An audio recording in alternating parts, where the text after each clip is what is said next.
Small businesses have the opportunity to learn from professionals and from each other, and bringing those perspectives together is a very important part of Inside the Vault, Enterprise Bank's new podcast series. Welcome back to Inside the Vault. In this week's episode, we want to focus on one of the resources that has come to the forefront in terms of small business and the COVID-19 pandemic. And that was an agency that's been near and dear to the heart of Enterprise Bank for a long time, but that many folks in the small business community, and more so in the public in general, probably weren't familiar with before COVID-19 came into our world, and that's the Small Business Administration. The SBA has been put at the forefront of the pandemic response in terms of the federal government's toolkit, so to speak, in terms of how they are assisting small businesses during the pandemic. With me today is our local leader of the Small Business Administration's Western Pennsylvania District Office, Dr. Kelly Hunt.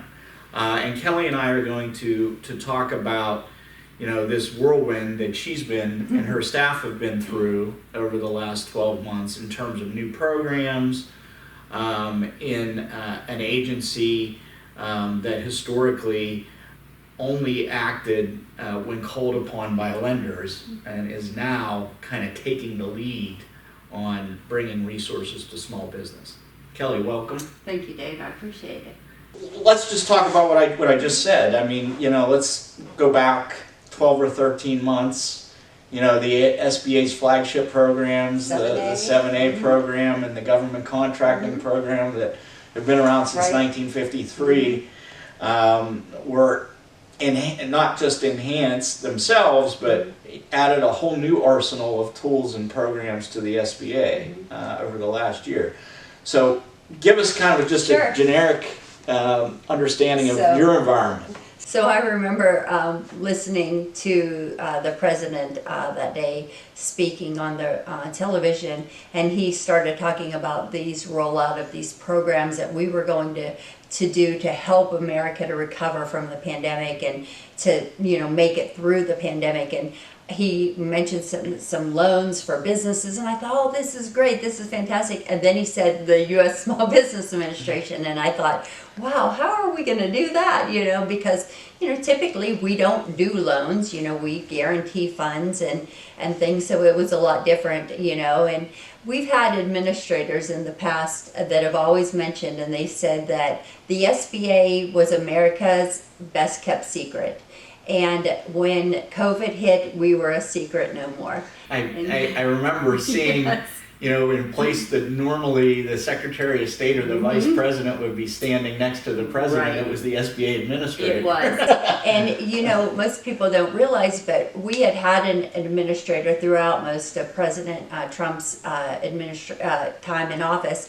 And that administrator had resigned to go and do other things, and then we had a new one appointed just a few months before the pandemic kicked off. So she was really still pretty new at that time. She had come from Treasury, but it was very interesting that we were in the midst of that as well as creating programs. And to give you an idea, there were times like last April, around that time, when we had started rolling out programs. They weren't really standing up on their own yet, but we were starting.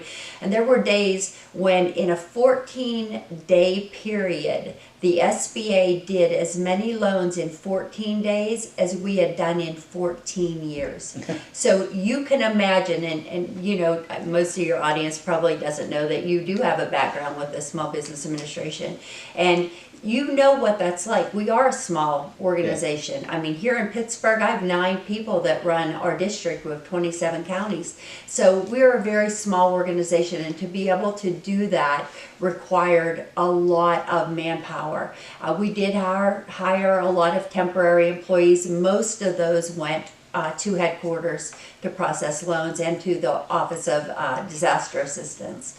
But it was very much where we were thrust into that and trying to create programs. These programs didn't exist before COVID. The EIDL program, the Paycheck Protection Program, those didn't exist before COVID. So we were trying to stand those up, to create them, to develop the background, to be able to have the computer systems, the infrastructure for those, and write regulations, the interim final rules, all doing that while trying to get the money out to people that really needed it, the businesses that needed it. And I'm assuming, at your level, at the local district level, you were kind of tasked with being the liaisons between the policymakers and the new programs and the public, whether that be the lending community for PPP or the small business community directly for some of the other programs. That's right. So what we were doing is, part of our team was working with the lenders. And I'll tell you, I could not say enough great things about the lending community in southwestern Pennsylvania that really came together to get that money out. And then part of us were working directly with small businesses. So trying to get them educated on what options were out there. Yeah. And I know there were frustrations on everyone's part because information was coming out literally hourly. And in miraculous time, they were standing up these programs. So, a yeoman's job, I think everyone at the SBA did, particularly as you mentioned. I worked there, and I don't know how we could have pulled that off back in the day, so to speak. So congratulations for that effort. I have an amazing team, and I am very thankful for the work that they've done. Well, Kelly, we've talked about all these programs, so I thought it would probably make sense to kind of give our audience at least a good overview of what's happened in the last 12 months in terms of new programs. We're going to kind of lay this out in timeline order as to how the programs were rolled out by SBA. So I'll let you talk about the first one, which was really just an enhancement on SBA's traditional disaster loan program that's usually for weather-related, emergencies. So most people don't know that SBA does have a disaster component, and we do lend out money to businesses and even residents and renters during times of natural disasters. But what had happened is we had gotten the funds, had gotten approved for the economic injury disaster loan. You'll hear me refer to that as EIDL.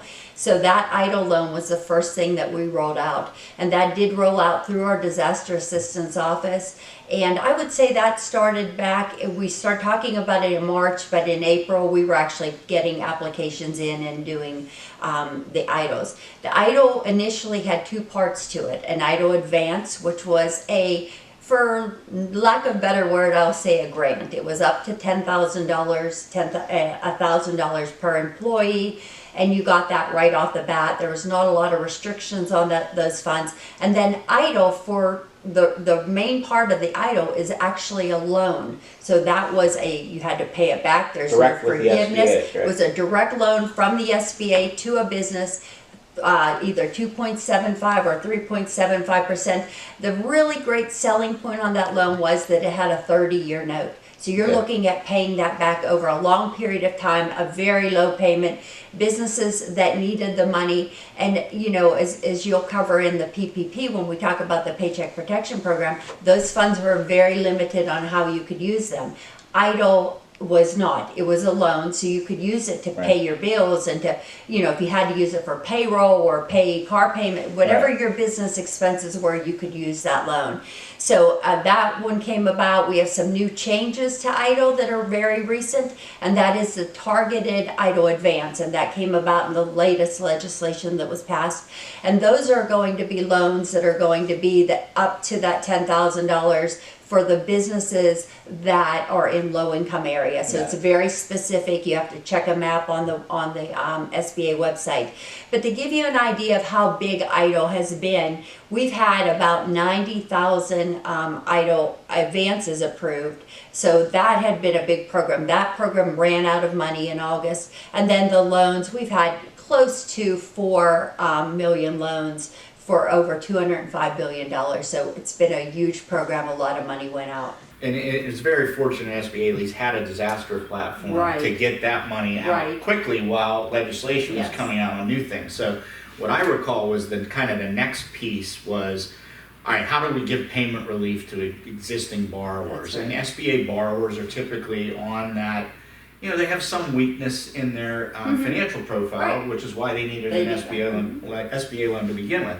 So there were what were called Section 1112 payments, and all that is referring to the legislation. But that, you know, allowed the banks basically to have their SBA borrowers have their payments made by the government, basically, you know, giving the small businesses payment relief for 6 months, I think was the original Initially, tranche of yes. funds. And then a little later, when some supplemental funding came in, you know, either 2, 3, or 5 months of additional support, depending on what type of industry they were in. But then came the big one, the PPP program, which is, you know, turned our world at the bank, and I'm sure the SBA's world upside down. That was the Paycheck Protection Program, and that was designed, really, the primary genesis of that program, and you can read it right on SBA's website, was for small businesses to keep employees on payroll Right. and keep them employed. That was a very hard message to get through to people, though. Yeah, and that was, Yes. yeah, that was a kind of a misunderstanding about the program. It was really geared towards employment. Right. So, you know, that program gave you 2.5 months worth of your average payroll for a certain period, depending on when the business it was in operation.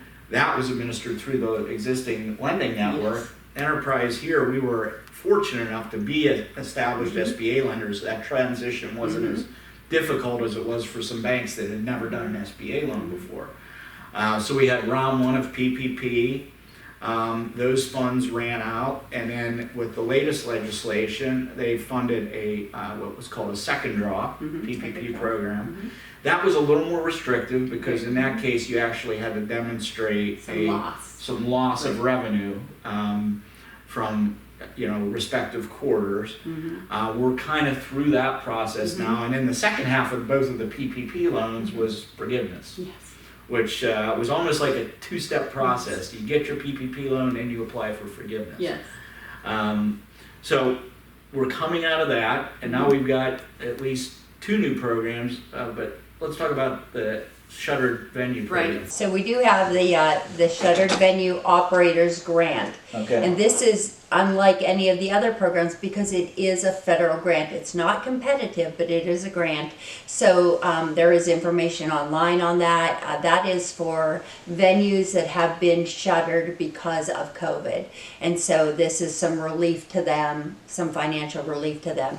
That one is a little different. You are applying to the SBA, but there's not a lot that we talk about with that program because it is a grant, so any information we give out has to be given out to all potential applicants. So that is another program. Like I said, now we're starting to see programs designed that are targeting very hard hit industries. So shuttered venues, that was your theaters, your museums, different kind of venues that would typically sell a ticket and you would have a seat in there to participate. So that came out first, and that is still going. We are taking applications for that still.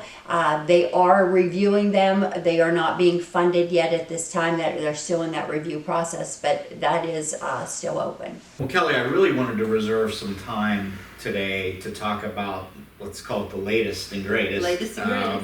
Which is the Restaurant Revitalization Fund, which my understanding actually opened up yesterday. It did for some people, yes. Yeah, so this is, again, as you mentioned, the Shuttered Venues Program. This is another grant program that I think, at least from what I've heard of, is going to have much wider applicability than maybe the Shuttered Venues Program does. Can you give us a little understanding of that? And you'll see I have a little bit of notes here because It's so it new. is new and there's Just so much information, but the Restaurant Revitalization Fund, as it's known, is like a grant. It does not have to be repaid, but it's different in the grant that we talked about earlier, the shuttered venue. So it's not, you're not applying for it in the same way. So they did make some changes to make it easier for businesses to apply. And so it did open yesterday. For the first 21 days, the program will prioritize and only accept applications from women, veterans, and socially and economically disadvantaged business owners. So for the first 21 days, it is closed to only those. Now, people can apply, but Next those year. applications will actually be the only ones that will start moving through the system. So My understanding is Restaurant Revitalization Fund is a little bit of a misnomer. It's beyond restaurants, right? That is true.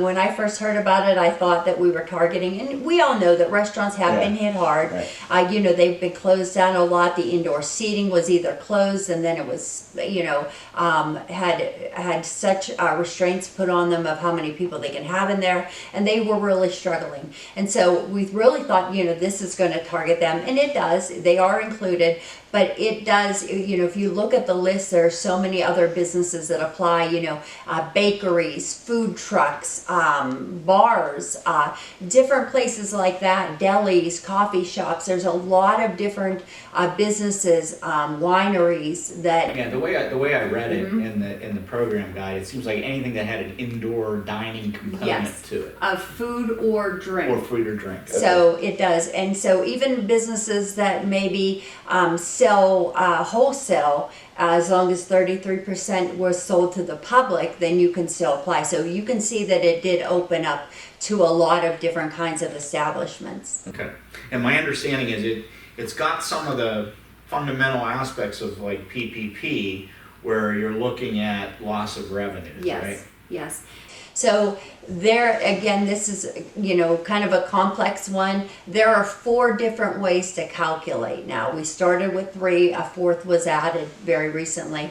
So there's different ways to calculate depending on when you were in business. But so if we look at generally, most businesses are going to apply under the first calculation. So if you have a restaurant or some type of food establishment and you were in business in 2019, and you were in business in 2020 and you're in business today, you're going to use the first calculation, which is going to take your gross receipts from 2019 minus any PPP, minus the gross receipts from 2020, so 2019 minus 2020, and then minus any PPP loans you So received. no double dipping. No right? double dipping on the Right. federal money. EIDL doesn't count because Right, EIDL it's is a a loan, loan, you're yeah. paying it back, so you minus your PPP 1 and 2. And if the amount left is over $1,000, and for some businesses it will be hundreds of thousands of dollars, that's the amount that you are eligible for. Okay. So these are fairly large, can be fairly large awards. Yeah, and I think I read you can go up to $5 million per That's loan. correct. Yeah. That's correct. You can go up to $5 million for an individual business, and if you Okay. have an aggregate where you have, one company that owns multiple businesses, it's up to $10 million. Okay. And I guess the big difference is this isn't a loan that's then forgiven. It's a grant right out of the Yes, gate. it is a grant. Now, there is reporting that will be Okay. required, so people won't just get the money and be able to Yeah. go buy a boat or anything like that. Those are Right. not allowable expenses. They will have to report on the funds. Okay. And then there will be, of course, circumstances if, you don't spend the funds correctly. But it does not have to be forgiven. It Okay. is, you're getting it with the expectation of not repaying. And from what I read, it's pretty wide open in terms of the use of funds. It's not as narrow as That's right. PPP, which was employment focused. Yes. This is you can, pay really pretty much any of your business expenses. So any debt that your business has, you can pay. Of course, all the things that PPP paid, you can also pay those. So there is a lot of flexibility in this one. Yeah, so it kind of seems like generically, the government and through SBA is kind of really now kind of trying to target, Yes. I guess, Right. be more Hard-hit specific with economic injury and industries that have been more hard hit. Mhm. So this program I thought was kind of ingenious in that it is a direct SBA program, but I read that SBA is actually partnered with preferred restaurant, I'll call them, what do they call liaisons? Yes, Yeah. or They're yes. basically the point of sale companies that serve the restaurant That's industry, which I correct. thought was a great idea Right. because all that financial data that the restaurant needs They is have. available Mhm. directly, and it takes some of that burden off of Right. the business owner. Right. And people can actually, businesses can even apply through those third party POS businesses, companies. And so you can apply through your POS system, and as you said, they have your accounting information And in then there. there's a special SBA website. There's a special website that you can apply through, SBA.gov, and I believe it's /restaurants, and Okay. so you can do that. And then you can also, we're taking over the phone applications, and there's a number you can call to do that. You can find that on the website as well. And that, though, it will take longer to get those ones processed, but there are multiple ways, as you mentioned, to apply for this money.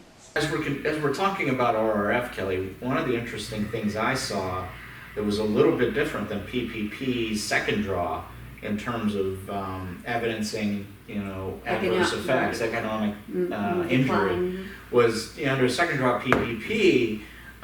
It was a quarter-over-quarter comparison, which, based on at least the state of Pennsylvania, was a pretty easy hurdle to overcome, because we were, in most cases, shut down for almost a whole quarter in mid-2020. What I saw with RRF is they've created that comparative number based on annual numbers. So it's much more difficult, I don't want to say to manipulate, but it kind of takes the variability out of closures and different things. That's right. You're right with the PPP. You're looking at a tiny window in the financial statements, and then when you're looking at RRF, you're looking at a whole year. And so a lot of businesses were able to, they might have been shut down for a few months, but they might have had an increase. There were some, pizza shops and different things that were actually able to make more money than they had normally because the restaurants were shut down. So it really took that out of there when you're looking at it over that, larger time frame. And I think that was, it's very interesting. I don't know why. Lessons learned, maybe. Yes, I don't know why they decided to do that, but for most businesses, they wouldn't see that economic loss as greatly as when you look at that in the PPP, and you look at that very small, for PPP second draw, and you look at that 1 quarter over 1 quarter, it was very drastic. So this did alleviate that and looked at a much larger picture for financial loss or economic decline.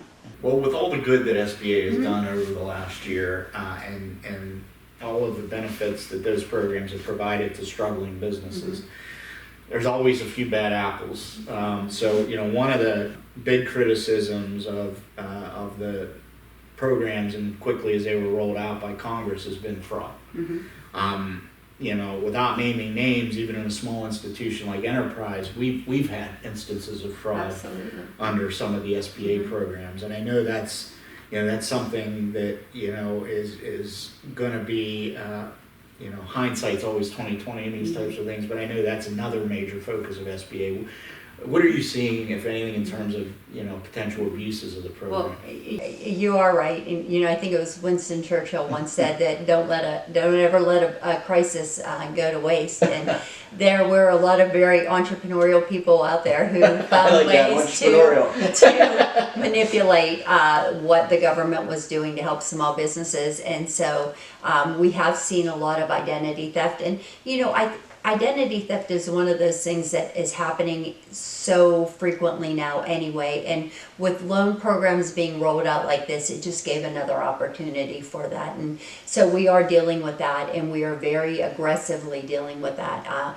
If you go to SBA.gov, anybody that would know anyone that has been impacted, there are instructions there. We are reporting all of that to the Office of the Inspector General. They are investigating those. We definitely, are there to help. We're making it very easy for people that think that they might have been impacted by identity theft, resulting in a fraudulent loan, to reach out to us and let us know, and we're coming alongside to assist them to make sure that we get that taken care of. So it is something, as we learn and go, things are changing. They're making changes on the back end that I don't even know what they are, to make it harder for that kind of things to happen. But the way of the world nowadays. Right. You know? And I mean, legitimately, I mean, Mhm. obviously, certain segments, we've had this discussion on prior podcast episodes, certain segments of the small business community have just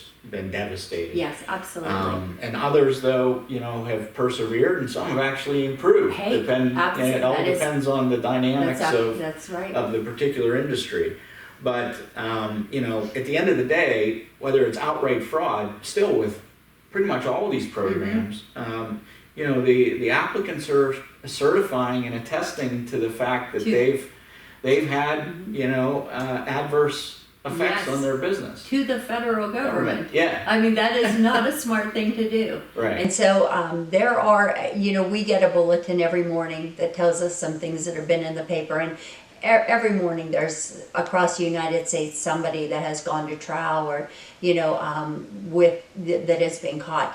I mean, these are not hard things. This money was deposited into a bank account somewhere. And so it's not hard to trace people down and find these, find the money. And for people like who are just, lied on the application and things, there are big consequences when you're committing fraud against the U.S. government. And, but if anybody feels that they've been in that situation, they could, come to us and we're more than happy to help. And we all understood early on when the first rounds of the stimulus come out, nobody knew what the future held. That's right. So how could you be certain you were going to be okay Right. from a business standpoint?